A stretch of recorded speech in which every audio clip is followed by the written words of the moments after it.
Lioness. Bruiser may even come off by a look at it. Hey, big fella, come on. Good boy. Good boy. And we have Kachani over here on our left, relaxing there. She is a 15-year-old cat, just turned 15 years old.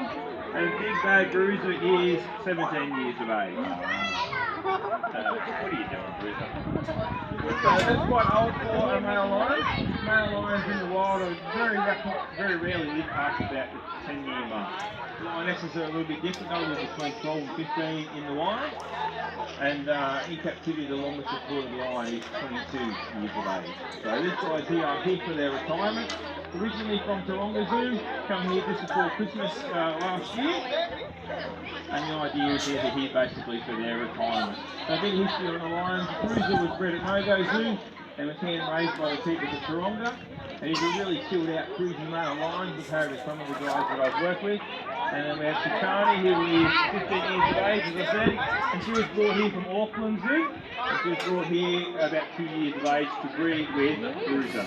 And they had one litter of cubs, of which the Sally is one of. Now the reason that the Sally stayed within the group and the other cubs have moved on is what naturally happens in the wild. So the other two cubs were males, and the female will stay within the pride basically their whole life. And the reason behind that is that that's how come they've become such a successful cat. So these are the second largest of the big cat family, only beaten by the Siberian tiger.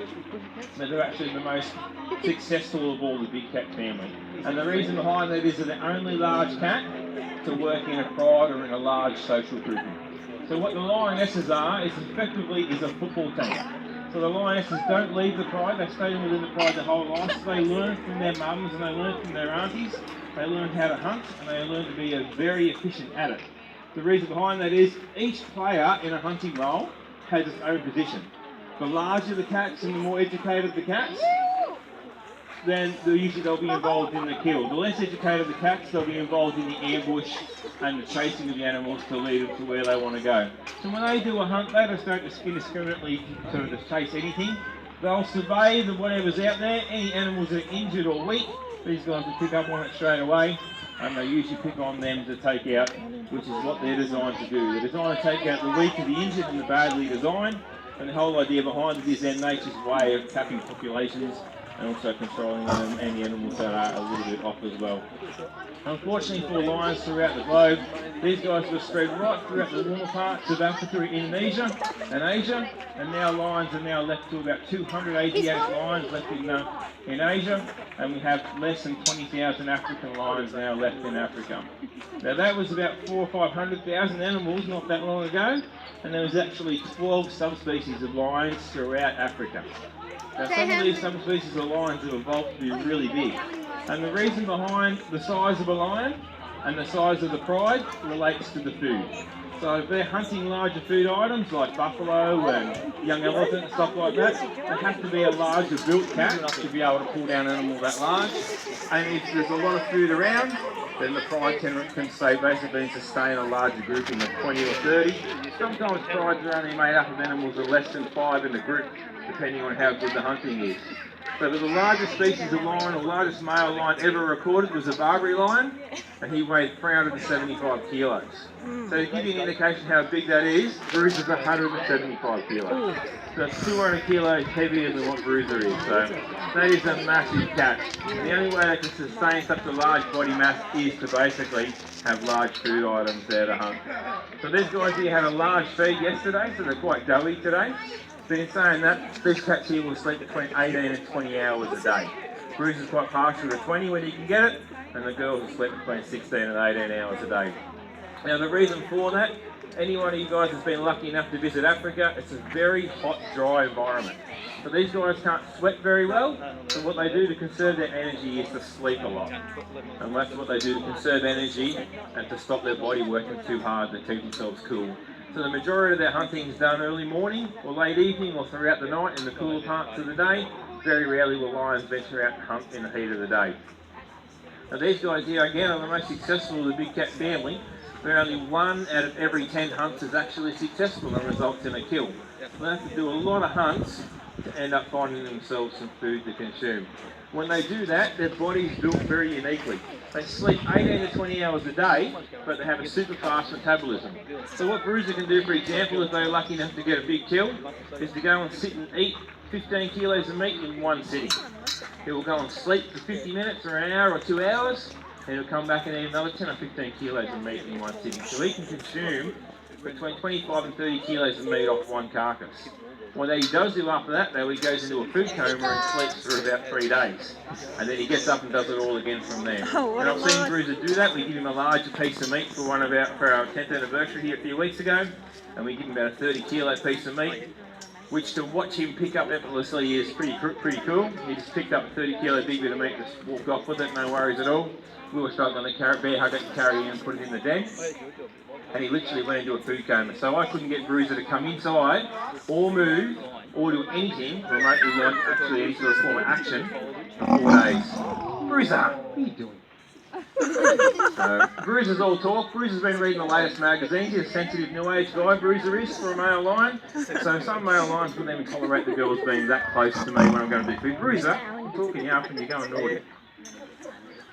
So, it's only very fine. So what we're going to do today, what he's waiting for is we'll hand feed him through the mesh. You guys will get to see his canines, which are larger than my thumb, which are very impressive. And then we'll get him to stand up once up on against the mesh, which is really cool to watch. Give you an idea how big these guys are. Bruiser's role within a pride is totally different to what the girls are. As I was saying earlier, the girls stay within their pride the whole life. The males are booted out at about 18 months of age. They become adolescent boys. They get in and out of trouble. They reach about 6 years of age and they decide they want their own pride or harem of females. They will go in and challenge another male. When they challenge another male, it isn't, can I have a turn please mate, it's very aggressive and very violent. So he is built for that. He has a head that's made of, they're pretty all similar to concrete. It's a really solid, large head. That mane is designed to protect himself against other attacks as well as look good for the ladies. But he is really a power machine. So what happens when a new male comes in? They will fight. The challenge is very, very aggressive and very violent. And sometimes that male will receive injuries that he can then no longer hunt and survive with. Because he is not built to be the hunter. He is built to be the protector. That large mane doesn't really actually give him a lot of camouflage in the long grass. It's the females that do all the hunting. So it's the girls here that are the ones you have to watch when you're working with them. Bruce is quite an honest cat. You know where you stand with him if he's in a bad mood. But that's the reason the girls are more successful generally than what the boys are. So the boys' role is to stay within the pride for a year or two, breed with all the girls, pass on his genetics, and then a new male will come in. Now when a new male does come in, if there's any cubs in that pride under 12 months of age, he will kill them all. And that sounds very brutal, but what the whole idea behind it is he doesn't want to waste any of his time, that short time that he does have, a year or two, rearing another male's cubs. He wants to rear his own. So by killing the young cubs under 12 months old, the females come back in the season, he makes them and then puts all his energy into protecting his own offspring, which is his goal in life, is to pass on his genetics. So it seems quite brutal, but that's how the pride mechanism works, and so the very, very successful cat has been for generations until the new apex predators moved in, which is us human beings. So we've interfered a lot with these guys, and in their natural range they are struggling at some points, which is having a massive flow-on effect. Whenever you take out the apex predator out of the environment, whether it's a lion or an alligator or a tiger or any of those animals, you have a massive ripple effect to the rest of the ecology and the environment. So what I'll do is I'll walk along and we'll give him some feed. And we'll see if he can behave for us. I might take him too close to take a change so he doesn't misbehave. Bruiser, up. Come on. Come on. One of you guys are going to have to go in and get him. Bruiser, come on. You go with that. So we'll see if I can get him to behave himself. He gets a little bit overexcited sometimes for food. And because of the sheer mass of his head, he cannot see that piece of meat in my hand. Because his head's so big, he's relying on his sense of smell to be able to do it. And that's the reason he has to sit down. And he's not going that good at the moment. You've got to sit down, Bruiser. So when he's trying to feed like that, he finds it really hard to focus on the food. He does a lot better if he actually sits down. But he's got a little bit anxious at the moment over food. And that's the male lion. The male lion gets protective and focused on food, and protective and focused on girls. Other than that, he doesn't really care too much else what happens in their life. Whereas the girls are a little bit different. Sally's playing a little bit of a trick at the moment with her hand feeding. It's the reason she's not coming down. She's in trouble. And what she has been doing when I go to hand feed is putting her mouth in further along the mesh. So instead of putting her mouth against the mesh so I can feed her, she's just been going in gradually and gradually in further, hoping that I'm silly enough to put my fingers through. And that's the game she's trying to play at the moment. And that's the difference between a lioness and a male lion. He doesn't want to do anything other than eat. The girls want to take any opportunity that may arise. And that's how these cats are evolved. Throughout all their natural environment, they have to learn to hunt in different areas. Sometimes they're hunting on grassland, sometimes they're hunting in the woodlands, and sometimes they're hunting even in the desert, where these guys have to wait for a sandstorm to be able to hunt because there's no camouflage for them to be able to hide themselves. So don't concern, these are only little treats for Bruiser today. Bruiser is the cat that we have trained the most to come to the front because that's what everyone wants to see. All the cats get fed again this afternoon. This is only a little bit of a treat. And male lions are again more focused on food, and lions are generally are focused on food. So they're an easy cat to train. And this feeding routine that we're doing here is carried on into the dens, and we use this for training for hand injections, vaccinations. So we've got these cats trained with the help of Taronga when they come to here to actually hand inject with vaccinations and all that sort of stuff so they present their bum to the mesh, which is a lot easier process than it is to actually try and physically do it any other way. So we'll see if we can get the big guy to stand. Very impressive cat. Check out his claws and his teeth while he's up there. Bruiser, up for me. So it's tempting to go into the bear hug, but it is a one-off experience. Oh, mate. Good boy, good boy. So an indication of Bruiser's age, other than the fact we know when he was born, is his really dark mane. So a really dark chocolatey coloured mane is a sign of his age. And also his nose. A young male lion under 6 years of age, his nose is pink, or any lion is pink, and then his nose has gone really dark. So at 17 years old, he's in great condition for a large cat, because I said their lifespan is a little bit shorter than that, definitely in the wild, and even in captivity and stuff like that. There's only 60 or 70 lions now left in Australia. Unfortunately, our gene pool is getting very small. The reason behind that is they're not everyone's cup of tea to house. They look really cool, but they're expensive and they are very dangerous. So in a sense that anyone who owns has their own workplace that writes a safety operating procedure or a safe work practice for a chainsaw or any sort of equipment like that, this is a chainsaw with a brain. So that's what makes it a little bit more challenging. So if you not only have to make an error yourself, if you do that, they will capitalise on the error that you make as well. So a really cool animal. So Kachani's having a bit of a sulk by the look of it. And that's what cats do. So sometimes people will say these guys look sad. They sleep 18 to 20 hours a day. That's what they're built to do. And because here they're not actually, they have to hunt for their food, they live in a pretty cruisy lifestyle. So we feed them these guys every day or every second day depending on the routine. And that's the way they're built for feast or famine. We don't give them really large feeds to bring them into that food coma that I was talking about. Because what happens then is we cannot bring them into dens when we need to. So where we've got all these cats trained for food, if a bad weather warning was to come up, I can simply walk around and bring all the cats into the den within 5 minutes, which is a really cool thing to be able to do.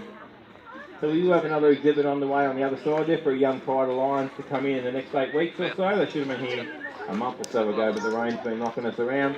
And then the whole process of that, because these guys are ageing, we'll have a young pride introduced to the last cat left into, hopefully.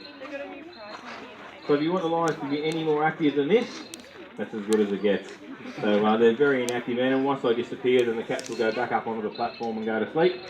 The only time you will see them active, which is very interesting, is when it's really windy or raining. And the reason for that is, these guys here are multi-generations of captive cats, but instinctively built into these guys is when it's windy and when it's raining heavy is their time to hunt.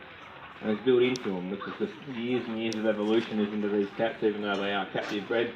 And Asali is a very good example of that. Bruiser very rarely even wakes up during the day other than for this time. But Asali is Asali. She's always on the lookout. So if you get the odd swamp hen or magpie that lands in there, Asali makes sure it doesn't ever come out again. So she's a very switched on cat. And she will actually launch her attack from the top of there and leap 4, 5, 6 metres out from the platform and straight onto the swamp hen, unfortunately for it. I think now we're down to we've eradicated all the silly swamp hens now, so we're not seeing too much more of that in the last couple of months or so. They're a very switched on animal. And that is the difference between the two genders. She will look out for opportunity, he doesn't care. So he's lucky to half open one eye, really. So I'll walk around here and see if Kachani will have a bit of food. She's having a bit of a sulk at the moment. She should come to the mesh for us. And then we're going to have a 12:30 reptile show where the guys will be wandering around. They're going to do the kids up here first and they'll wander around, so feel free to pat any reptiles that wander about at 12:30.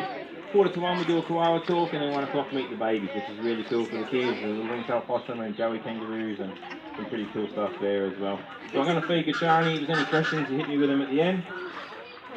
Kachani, you want some? Good girl. Good girl.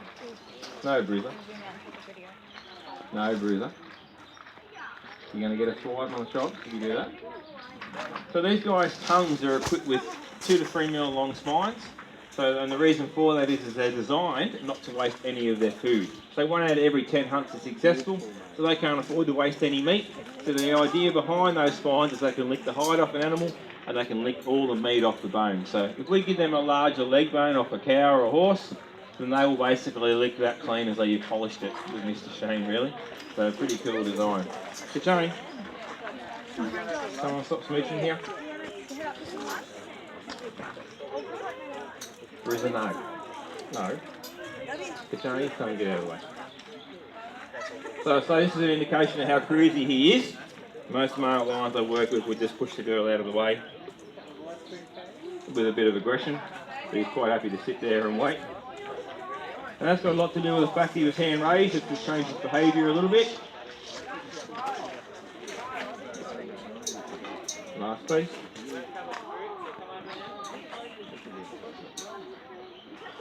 So their roar around here can be heard between 2 and 3 kilometres. If you're on dead flat country without any trees, you can hear it up to about 8 kilometres away. So when we do feed these guys in the dens every afternoon, they have visual barriers between the dens, and the plan for that is when you're ever introducing other cats. And what they will do as soon as they finish eating, because they can't see each other, they will roar straight away. And in the back dens there, it actually makes the walls vibrate. So really loud. Designed to be a really low tone to travel long distances. And these guys here, really, you could have gone somewhere else. So their home range can be up to 100 kilometres. And the males will patrol that area, and they wee on all their points of their territory. And I'm pretty sure if lions could sue for royalties, they'd be able to sue Yates who make Roundup, because all these brown patches in here you can see are all where he wees, and it kills the grass pretty well instantly. Bruiser. Stop. Alright guys, enjoy the rest of your day. Thank you very much.